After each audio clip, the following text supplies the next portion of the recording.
heboh lagi. Baru sebulan lalu seorang hakim agung ditangkap dan ditahan atas tuduhan terima suap. Baru-baru ini ada lagi satu hakim agung yang juga ditahan atas tuduhan terima suap. Ada apa ini penegakan hukum di Indonesia?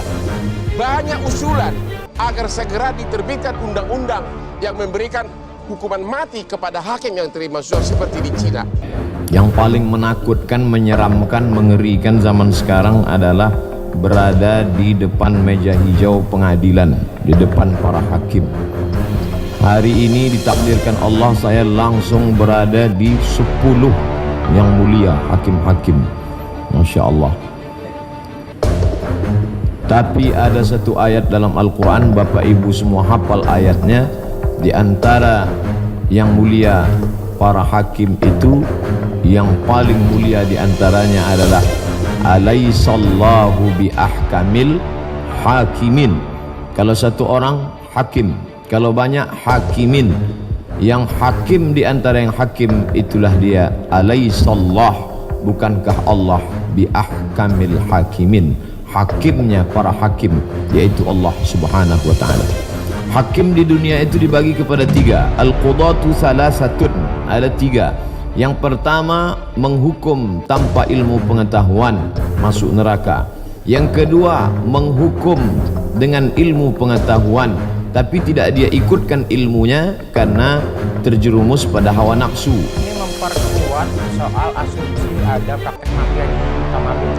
ICW pernah riset tentang pola-pola korupsi di peradilan, termasuk di pengadilan negeri, banding dan kasasi di Mahkamah Agung. Itu menemukan memang ada praktek korupsi yang melibatkan sejumlah pihak di Mahkamah Agung ya, misalnya panitera, asisten hakim agung, kemudian juga misalnya pegawai atau misalnya pejabat di Mahkamah Agung. Dalam kasus ini misalnya sekretaris Mahkamah Agung kan sempat diproses tuh Bang Hotman. Nah ini yang kemudian membuktikan bahwa praktek ini sebenarnya bukan baru kali ini terjadi Bang, tapi sebenarnya sudah lama. Nah yang terjadi, yang barusan muncul adalah yang apes, tanda kutip apes, karena ini akhirnya baru tertangkap Bang setelah sekian jadi lama. Ini sudah terstruktur.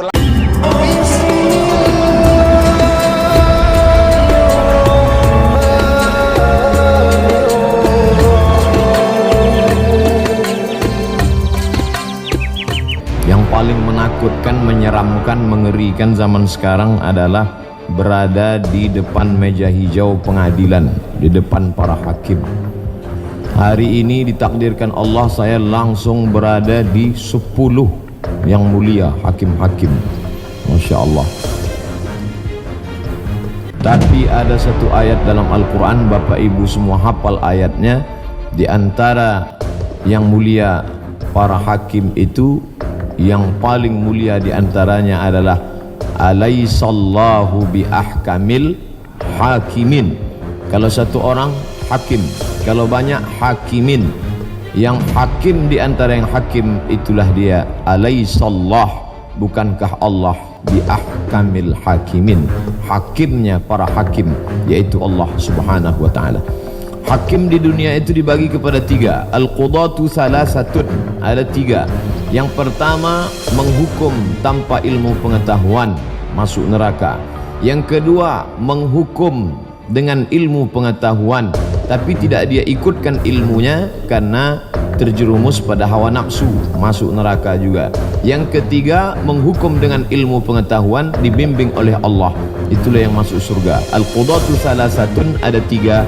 1 yang selamat, 2/3 tidak selamat. Tapi ternyata ketika di akhirat nanti banyak sekali hakim-hakim itu masuk surga. Lalu ada yang bertanya kepada malaikat, hai malaikat, katanya yang masuk surga cuma 1/3, kenapa ini banyak sekali? Kata malaikat, tenang, itu hanya studi banding saja. Itulah Bapak Ibu yang dimuliakan Allah subhanahu wa ta'ala.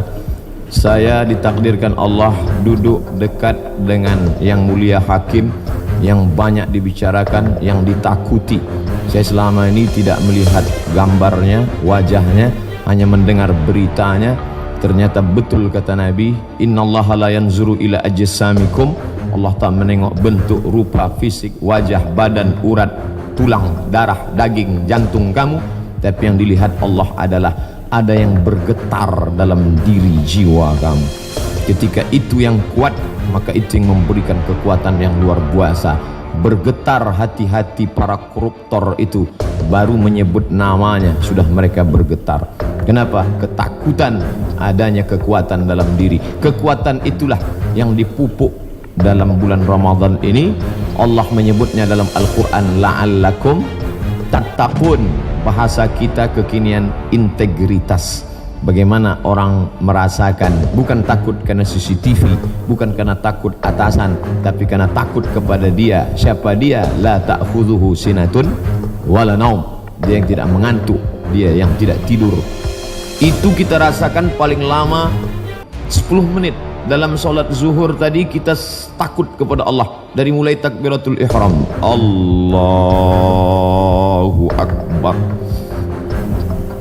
Tidak ada satupun di masjid ini yang berani melihat ke atas. Padahal kalau saya rasanya sangat terpancing untuk melihat. Masya Allah, luar biasa Masjid Al-Mahkamah ini. Lampunya, dindingnya, ini langsung dari Itali. Bayangkan, marmer ini dari Itali, karpetnya dari Turki, lampunya lupa pula saya bertanya dari mana tadi. Ukiran-ukirannya terpancing kita. Tapi Abdul Somad, jangan kau lihat karena engkau takut kepada Allah. Itulah makna ihsan. Islam nampak, kelihatan, syahadat kelihatan, solat kelihatan, zakat kelihatan, puasa kelihatan, haji paling kelihatan. Saya tidak tahu DKI Jakarta. Kalau Pekanbaru, Riau, Store 2017 berangkat 2031. Tiap tahun kenduri. 2030 mati. Ketahuan di atas Islam ini tidak lagi kelihatan. Itulah iman. 6. Antu'mina billah wa malaikatihi wa kutubihi wa rusulihi wal yawmil akhir wa biqadri khairihi wa syarrihi. 6 tak kelihatan. Yang paling atas inilah puncaknya, ihsan. Islam, iman, ihsan. Anta'budallaha ka'annaka tarah. Kau sembah Allah seakan-akan kau lihat dia. Fa illam takun tarah. Kalau matamu tak bisa melihat dia, fa innahu yarak. Dia yang melihat engkau. Pada saat salat kita merasakan kehadiran Allah melihat engkau. Iyyaka na'budu wa iyyaka nasta'in. Ihdinas shiratal mustaqim. Shiratal ladzina an'amta 'alaihim ghairil maghdubi 'alaihim. Pelan-pelan bacanya. Salat qabliyah, salat ba'diyah, pelan baca. Allahu akbar kabira. Alhamdulillah katsira. Saya lihat bapak itu lama sholatnya Pak Ustaz ya, karena dia baca pelan-pelan. Tapi sekarang orang sholat, Masya Allah, iftitah, fatihah, ayat satu nafas. Kalau ada satu yang bertanya, kamu kenapa cepat sekali? Itu bapak itu lama, maklum baru belajar. Padahal dia sedang merenungkan makna, merasakan kehadiran di hadapan Allah. Walaupun engkau tak melihat Allah, karena Allah itu tidak berupa. Kau pejamkan mata, kau nampak hitam, merah, putih, hijau, kelabu. Apakah dia? Bukan. Walam yakul lahu kufuwan ahad. Laisa kamitslihi syai'un. Tak ada satupun yang setara, yang serupa dengan dia. Tapi kau dapat merasakan dia. Datang satu mahasiswa selengean. Pak, Prof, kalau memang Tuhan itu ada, mana dia? Mana? Tunjukkan saya. Mana Tuhan itu? Mana? Ditempeleng sama guru besar. Tempeleng. Sakit. Iya, di mana sakit itu? Tunjukkan saya mana sakit itu. Sakit itu adalah rasa. Merah itu bukan sakit. Itu efek dari pukulan. Sakit, cinta, benci, marah, rindu, sayang ada, tapi tak bisa ditunjukkan. Makanya kalau seorang istri bertanya kepada suaminya, abang sayang sama aku? Iya. Mana buktinya? Sayang di dalam. Allah menunjukkan bukti-buktinya. Apa bukti dia ada? Siapa yang sanggup membuat jantung ini berdetak tak berhenti? Rasa 2 jari di bawah susu sebelah kiri berdetak. Siapa yang tak berdetak, cepat kasih tahu. Ada dia di dalam. Siapa yang bisa menghitung? Kalau memang dia ada, mana dia? Bule berjemur di tepi pantai, lalu kemudian tak lama setelah itu berubah kulitnya yang tak berwarna menjadi berwarna. Mana sinar ultraviolet yang merubah itu? Mana dia? Kita buka itu kotak X-ray, masuk segala koper ke dalam, bisa dia lihat apa yang ada di dalam. Tapi begitu kita lihat, mana cahaya X-ray yang bisa mendeteksi isi koper? Tidak kelihatan. Apa maknanya? Sedangkan yang ada saja tak bisa kita lihat, apalagi yang maha ada, Allah subhanahu wa ta'ala. Jangankan melihat cahaya ultraviolet, jangankan melihat rasa yang ada dalam diri, melihat wajah pun. Melihat wajah karena bantuan cermin. Berhenti orang di bawah pohon yang rindang, di bawah ada kolam, lalu dia melihat ke dalam kolam, disitulah awal asal muasal cermin. Oh, begitu bentuk rupa ternyata. Dari melihat kolam di bawah pokok kayu, itulah muncul ide membuat cermin, nampaklah wajah. Tapi cermin pun tidak jujur, telinga kanan tampak di sebelah kiri. Yang paling jujur adalah siapa? Sahabat yang memberitahukan segala kekeliruan, kekurangan kita. Sahabat yang paling baik, dia tidak tegak berdiri di depan orang banyak. Ustadz salah, bukan begitu cara dia memberitahu. Pelan-pelan dia kirim WA, setelah itu kita buka, oh dia kirim foto, peci Ustadz miring. Sedangkan melihat yang tampak pada dirimu saja kau tidak bisa, apalagi dia. Tapi dia hanya bisa dirasakan dengan rasa. Dari takbiratul ihram ke salam 10, kau rasakan betul-betul keberadaan engkau di hadapan dia. Kau hadapkan wajahmu kepada siapa?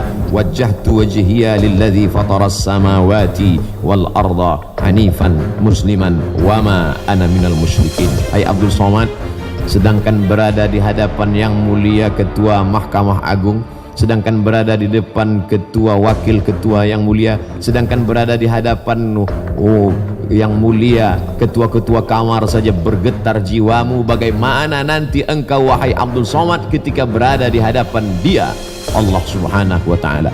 Hari ini saya seolah-olah sedang berada dalam geladi kotor. Bagaimana nanti menghadap Allah subhanahu wa ta'ala? Hari ini kau masih didampingi sahabatmu dari Pekanbaru, masih didampingi abangmu, masih didampingi keluargamu, tapi nanti sampai di hadapan Allah, walaqad ji'tumuna furada, kau datang menghadap Allah sendirian, kama khalaqnakum awwala marrah, sebagaimana dulu kau datang ke dunia ini sendirian, kau pun akan datang menghadap Allah sendirian. Saya koreksi ayat yang Ustaz baca. Kenapa? Tadi Ustaz mengatakan datang ke dunia sendirian. Buktinya orang yang kembar itu berdua, Pak Ustaz. Ente nggak ngerti gimana orang kembar lahir. Orang kembar tidak pernah lahir berdua, tetap satu-satu. Makanya tanya dulu kalau nggak ngerti. Saya jumpa orang kembar berdua, saya tanya, ini kalian lahir berdua pelukan? Enggak, satu-satu. Pakai nomor antri juga. Kita nanti menghadap Allah sendirian. Mana anak buah hati belayan jiwa? Yauma yafirrul mar'u min akhihi, hari itu orang lari dari saudaranya, wa ummihi lari dari ibunya, wa abihi lari dari ayahnya, wa sahibatihi lari dari istrinya, wa banihi lari dari anaknya. Saudara, ibu, ayah, istri, suami, anak. Kenapa cuma 5 orang yang disebut dalam ayat ini? Kenapa tidak disebut kawan sekantor? Kawan sekantor tidak menunggu di akhirat, di dunia aja udah lari duluan. Bagaimana kita mau menghadap Allah subhanahu wa ta'ala? Maka pada saat itu satu-satunya yang bisa menolong, illalladzina amanu, kecuali iman, wa amilus salihat, amal saleh. Itulah yang menolong di hadapan Allah subhanahu wa ta'ala. Ketika itu belum ada bulu, belum ada kuku, belum ada darah, belum ada daging. Dia hanya roh berhembus. Wa nafakhtu fihi min ruhi, aku tiupkan roh. Dia hina, warnanya hitam, baunya busuk, letaknya rendah di bawah tapak kaki. Tapi kemudian bisa derajatnya lebih tinggi daripada malaikat yang terbuat dari cahaya. Siapa dia? Tanah. Manusia ini dari tanah, Pak Ustadz. Ya, kenapa sifatnya beda-beda? Kalau memang semuanya dari tanah, kenapa tidak baik semua? Ada tanah yang baik, ada. Kawan saya itu, Pak Ustadz, tidak baik. Dia dari tanah juga, cuman dari tanah sengketa.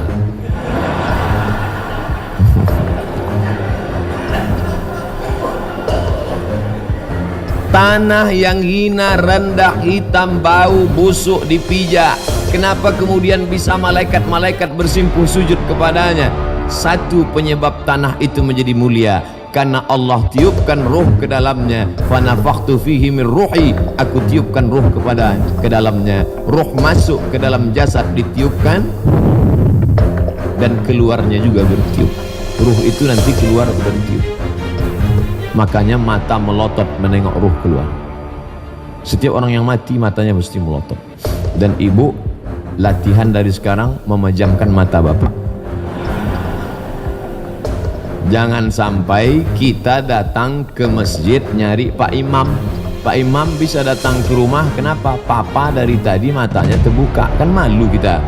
Apalagi videonya baru aja di-share, kolah bulan, kolah bintang. Jangan terlalu lama pergi, setengah napasku hilang.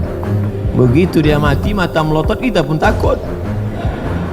Oleh sebab itu maka kalau engkau dimuliakan orang, wahai Abdul Somad, disambut, diundang, dijemput, dihantar. Saya datang kemari, Masya Allah. Dimana-mana kalau orang undang saya, tidak pernah pakai proposal, tidak pernah pakai diundang, karena pakai HP aja ngundang. Ada dari salah satu sekolah nelpon saya jam 9 pagi. Assalamualaikum. Waalaikumsalam.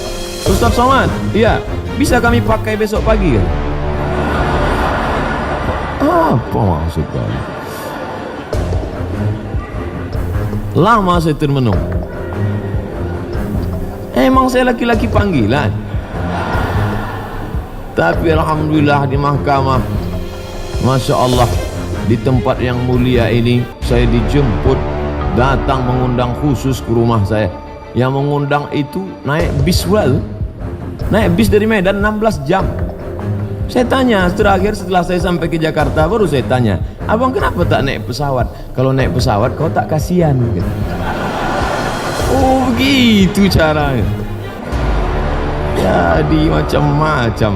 Rupanya orang kalau sudah berkecimpung di dunia pengadilan ini, pandai dia meluluhkan hati kita. Masya Allah. Bapak Ibu yang dimuliakan Allah Subhanahu wa Ta'ala, ketika itu Allah Subhanahu wa Ta'ala menaikkan derajat tanah yang hina tadi dengan meniupkan ruh ke dalamnya, maka mulia kita. Kita semua ini mulia. Kenapa? Ketika ada ruh di dalam. Tapi ketika ruh dicabut oleh Allah Subhanahu wa Ta'ala, rumah itu besar, mewah, megah. Kita yang mencari arsitek terbaik dari Institut Teknologi Bandung. Tapi kemudian ketika ruh sudah tercabut dari jasad, pagi dilihat, petang dijenguk, malam ditengok, fotonya diperhatikan. Begitu rumah sudah mulai siap, tinggal buka kunci, ternyata ada yang lebih cepat daripada kunci. Siapa itu? Malaikat maut. Kemana Bapak Fulan yang terakhir kemarin mau menempati rumah, padahal Ustadz sudah diundang mau membacakan surat Yasin, mengusir hantu jembalang tanah. Tidak sempat terbaca. Lalu siapa yang menempati rumah itu? Orang lain. Berapa banyak orang mencari harta tak sempat menikmatinya. Berapa banyak orang memprogramkan masa depan tak sempat mencicipinya. Begitulah hebatnya kematian. Saya sebetulnya tidak mau cerita kematian di Mahkamah Agung. Saya tidak ingin selesai cerita kematian lalu semuanya keluar dalam keadaan mau mati. Bukan itu tujuan kita. Tapi dalam Islam bahwa orang disuruh mengingat itu supaya dia menjadi rem. Hawa nafsu ini gasnya, digas terus 200 km per jam. Tapi kalau tidak ada rem, dia akan menabrak, dia akan masuk ke jurang. Maka ada rem. Direm terus, tidak bisa jalan. Ditekannya terus rem. Kenapa tidak kau tekan gas? Aku takut jatuh. Tidak berjalan. Harus ada masa menggas, harus ada masa merem.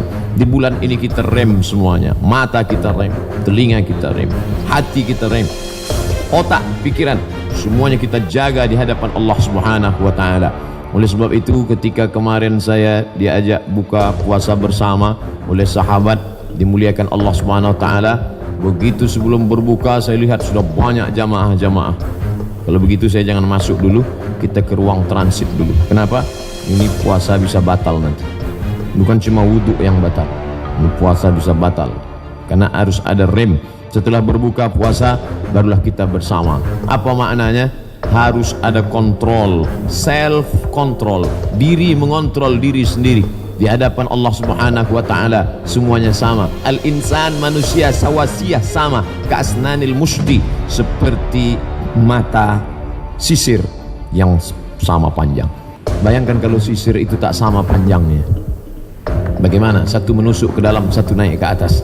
Tapi ketika dia sama semuanya, manusia begitu juga di hadapan Allah Subhanahu wa taala. Lalu makhluk yang hina tadi, tak ada air putih. Makhluk yang hina tadi ditiupkan Allah Subhanahu wa taala ruh ke dalamnya. Ketika itu dia berumur berapa? 40 hari air hina, 40 hari darah menempel di dinding rahim, 40 hari menjadi segumpal daging. Ditiupkanlah ruh ke dalamnya. Ketika itu malaikat disuruh Allah, summa yursalul malaku, Allah kirim malaikat, hai malaikat, bawa ruh ini masukkan ke dalam perut si fulan. Disitulah kita beriman kepada takdir baik dan takdir buruk. Saya tidak pernah request, saya minta masuk ke dalam perut orang Melayu, tidak pernah. Malaikat membawa, terserah dia, sesuai perintah dari Allah masuk. Kalaulah dulu boleh request, mungkin saya minta ke perut orang Australia, mata biru, rambut pirang, kulit putih, tinggi, besar, macam Arnold. Tapi ini tidak bisa, ini kuasa Allah Subhanahu wa taala. Bapak ibu semua begitu juga, ditiupkan malaikat masuk ke dalam ruh orang. Nanti saya sebut daerahnya, tersinggung pula. Tapi kalau tak disebut, kesamaan suku, nama, tidak ada unsur kesengajaan. Dimasukkan ke dalam perut orang Melayu, maka dia menjadi orang Melayu. Kau nak ke mana? Masuk dalam perut orang Batak, menjadi orang Batak. Biado, halak kita sesudena. Masuk ke dalam perut orang Makassar, apa Kareba. Masuk ke dalam perut orang Minangkabau, Baakabah, Lai Rancak, Yobana. Masuk ke dalam berbagai macam suku, akhirnya lahir ke atas dunia. Tapi semuanya sama, dia mesti mengingat janjinya dulu di hadapan Allah. Ketika itu Allah bertanya, alastu bi rabbikum, bukankah aku ini Rabb kamu? Semuanya waktu itu bersaksi, bersyahadat dengan satu persaksian, bala syahidna, kami bersaksi engkaulah Rabb kami. Makanya tadi kita juga bersaksi waktu masuk tahiyatul masjid, bersaksi 1 kali. Qabliyah zuhur bersaksi 2 kali, solat zuhur bersaksi 4 kali, ba'diyah zuhur bersaksi 1 kali. Baru solat zuhur saja kita sudah bersaksi 5 kali, asyhadu an la ilaha illallah. Kenapa mesti telunjuk Pak Ustaz?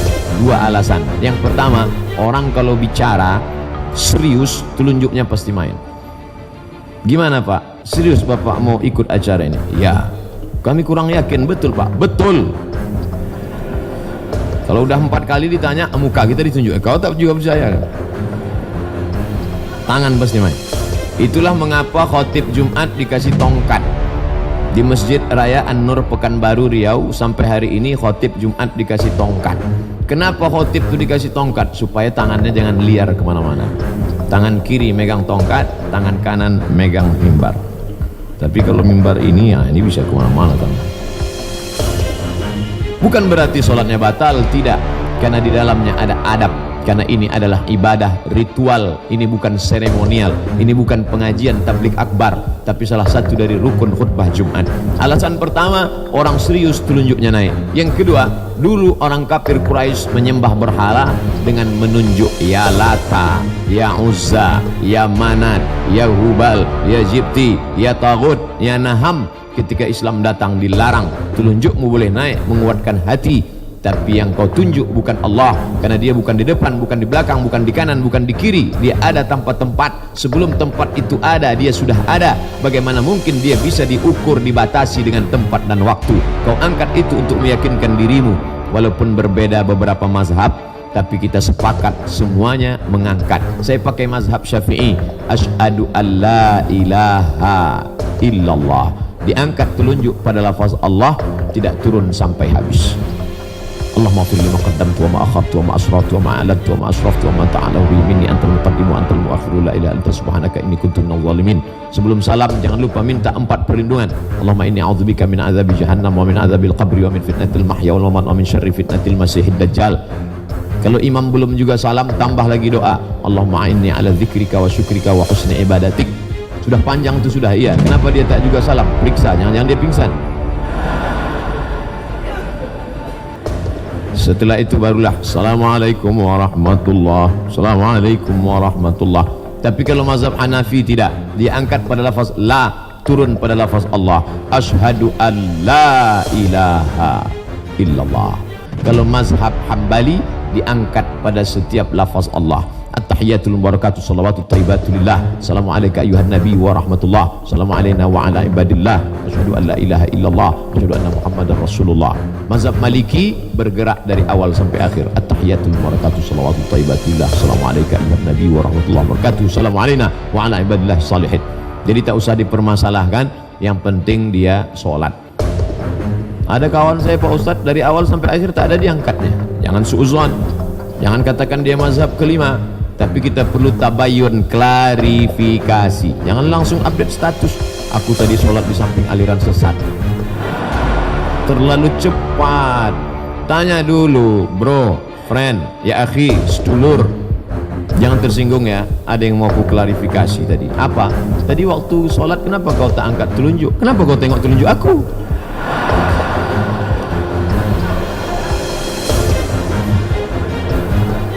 Sholat itu kita melihat tempat sujud.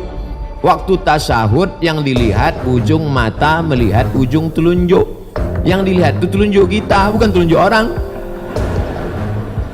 Saya tak pernah terganggu dengan telunjuk orang. Banyak nih orang sekarang cari-cari alasan. Saya sebetulnya mau sholat tarawih di masjid itu Pak Ustadz. Kenapa engkau tidak datang? Terganggu mata saya, khusyuk. Rusak khusyuk saya melihat telunjuk. Apa suruh nengok telunjuk dia? Kita suruh nengok telunjuk kita sendiri. Saya tak pernah terganggu dengan telunjuk orang. Paling-paling terganggu batu cincin. Sungai Dareh ini. Ustadz nih menyindir aja. Tak, saya tak menyindir. Saya pakai juga. Bukan saya tak pakai.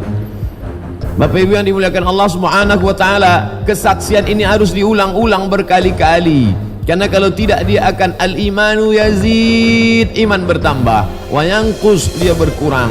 Ada seorang bekerja di pengoboran minyak, perusahaan asing yang mengobor minyak, satu kamar dengan bule. Orang kita Indonesia Islam sekamar dengan bule, kebetulan di tengah hutan pengoboran minyak, tinggal di sebuah kamar kecil seperti kontainer saja, sekamar dengan bule. Sama-sama laki-laki, walaupun bule itu perempuan, bule laki-laki. Bule laki-laki. Lalu selesai mereka 24 jam sekamar, si bule ini ngomong, saya perhatikan kamu, setiap waktu berubah pasti engkau melakukan ritual. Ketika matahari mau terbit, aku lihat kau tegak rukuk sujud, tegak rukuk sujud. Ketika matahari tergelincir, kau ulang lagi perbuatan yang sama. Ketika matahari condong, kau ulang lagi perbuatan yang sama. Ketika matahari tenggelam, kau ulang lagi perbuatan yang sama. Ketika matahari sempurna hilang cahayanya, gelap gulita, kau ulang. Aku perhatikan selama kita tinggal 5 kali peredaran matahari, engkau melakukan perbuatan yang sama. Apa kata si Islam? Aku yang melakukan, aku pun tak sadar. Ternyata dia yang orang asing, orang luar, memperhatikan kita, melakukan ritual setiap pergeseran waktu. Matahari terbit akan terbit, matahari bergeser, matahari condong, matahari tenggelam, matahari sempurna tenggelam. Dan kita orang Islam tidak sadar bahwa sesungguhnya kita sudah diajarkan Allah, setiap pergerakan pergeseran waktu engkau mesti menyebut dia, supaya engkau senantiasa dalam kontrol kendalinya. Allahu Akbar. Bertemu dengan orang terhormat, apa kabar Pak? Yang biasa-biasa saja, angkat tangan. Hai bro, friend, apa kabar? Sehat. Tapi kalau kepada dia tidak satu tangan, keduanya, Allahu Akbar. Masalah mengangkat tangannya tentu berbeda mazhab. Yang satu sampai ke telinga, Allahu Akbar. Yang satu hanya sampai ke bahu, Allahu Akbar. Tak usah dipermasalahkan. Bahu dengan telinga. Yang tak betul sampai ke atas, Allahu Akbar. Itu tak belajar dia.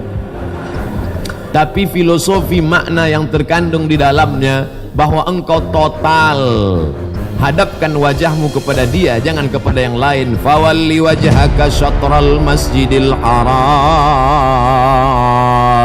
hadapkanlah wajahmu ke arah Masjidil Haram. Ngapa mesti ke Masjidil Haram? Apakah Tuhan itu di dalam Ka'bah? Apakah dia di arah di sana? Bukan. Ini penyatuan arah kiblat.